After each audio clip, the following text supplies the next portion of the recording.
Hello everyone, today we will see bitwise operator in Java. So let's see the definition first. In Java, bitwise operator are the operator that performs operation on individual bits of integer operands. These operators are used to manipulate and perform various bitwise operations such as shifting bits left or right or performing AND or XOR etc. So bitwise हम bit के values में भी जो manipulation करते हैं हम उसके लिए यूज़ करते हैं. तो अगर हमें वैल्यूज़ को राइट शिफ्ट करना है, लेफ़्ट शिफ्ट करना है, तो हम बिटवाइज ऑपरेटर यूज़ करते हैं. तो हम इसका एक एक करके एग्जांपल देखते हैं. अब the first one is and operator. It compares each bit of the first operand to the corresponding bit of the second operand.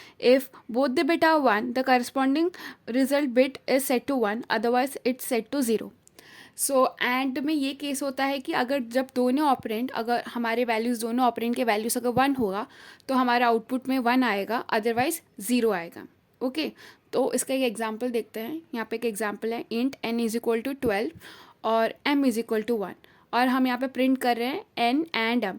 ये वाले एंड का मतलब, ये वाले एंड का सिंबल का मतलब है हम उसका बिटवाइज एंड निकाल रहे हैं. तो इसका आउटपुट क्या आएगा? तो इसका आउटपुट आएगा 8. अब देखते हैं इसका आउटपुट 8 कैसे आ रहा है. तो अब हम इसका बाइनरी में कैसे सॉल्व करना है वो देखते हैं. तो हमारी n की वैल्यू है 12, m की वैल्यू है 11. n का बाइनरी होगा, यानी 12 का जो बाइनरी होगा वो होगा 1 1 0 0. 11 का होगा 1 0 1 1. ओके, जब भी हमें ऐसा दिया हो तो हमें एक ऐसे टेबल के फॉर्म में इसको अरेंज करना है जिससे हम इसका वैल्यू निकाल पाए. तो फिर एंड में कंडीशन ये था कि जैसे ही दोनों वैल्यू सेम होगा, यानी दोनों की वैल्यू जब 1 होगा तो हमारा आंसर आएगा 1, अदरवाइज 0 आएगा. तो 0 एंड 1 लिखा हुआ है तो हमारा आंसर आएगा 0. फिर अगेन 0 एंड 1 तो 0, फिर 1 एंड 0 अगेन 0. जब दोनों वैल्यू मैच होगी तो हमारी वैल्यू आ गई 1.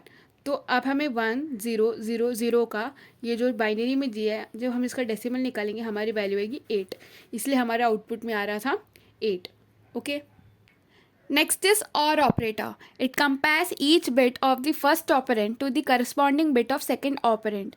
If either bit is 1, the corresponding bit result is set to 1, otherwise it is set to 0. तो हमारे और ऑपरेटर में ये कंडीशन होता है कि अगर हमारी कोई भी बिट में से अगर कोई भी 1 है तो उसका आउटपुट आएगा 1, अदरवाइज 0 आएगा. यानी जब दोनों 0 होगा तभी वैल्यू 0 आएगा, अदरवाइज हमारी वैल्यू हमेशा 1 आएगी. तो इसका एग्जाम्पल देखते हैं. तो हमारी n की वैल्यू है 12, m की वैल्यू है 11.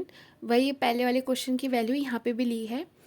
यहाँ पे हम इसको प्रिंट कर रहे हैं n, और ये जो है ये और का सिंबल है. n की वैल्यू है 12, m की वैल्यू है 1. अगेन इसका बाइनरी निकालेंगे तो 1 1 0 0.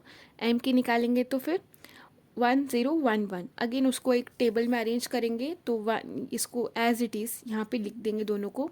और का कंडीशन ये है, अगर उनमें से कोई भी एक 1 निकला तो हमारा आंसर 1 आएगा, अदरवाइज 0 आएगा. तो फर्स्ट है 0 एंड 1, तो 0 एंड 1 में एक 1 है तो हमारे आउटपुट में भी 1 आएगा. अगेन 0 एंड 1, अगेन एक और 1 है, देन 1 एंड 0, देन अगेन एक 1 है, और 1 एंड 1 होगा तो भी 1 ही आएगा.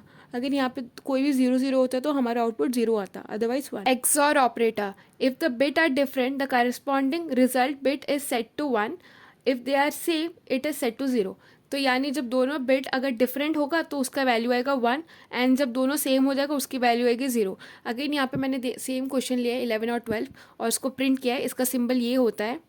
ओके, एंड इसका आंसर आया 7. तो देखते हैं 7 कैसे आया. तो इसका अगेन बाइनरी सेम होगा दोनों का. हमने इसको टेबल में अरेंज कर दिया. 0 एंड 1 दोनों डिफरेंट है तो हमारा आउटपुट आएगा 1. अगेन 0 एंड 1 अगेन दोनों डिफरेंट है. ये दोनों जैसे ही दोनों सेम हो जाएगा तो हमारा आंसर आएगा 0. अगर यहाँ पे 0 0 भी होता तभी भी हमारा आंसर 0 आता. 1 1 है तभी भी हमारा आंसर 0 आएगा. लाइक जब भी हमारा दोनों का वैल्यू सेम होगा तो आंसर 0 आएगा, अदरवाइज हमारा वैल्यू सेम आएगा. एंड देन इसका डेसिमल निकालेंगे तो हमारा आंसर आ जाएगा 7. Okay, so I hope you found this video informative. So if you like the video, please consider liking and subscribing the channel. Thank you.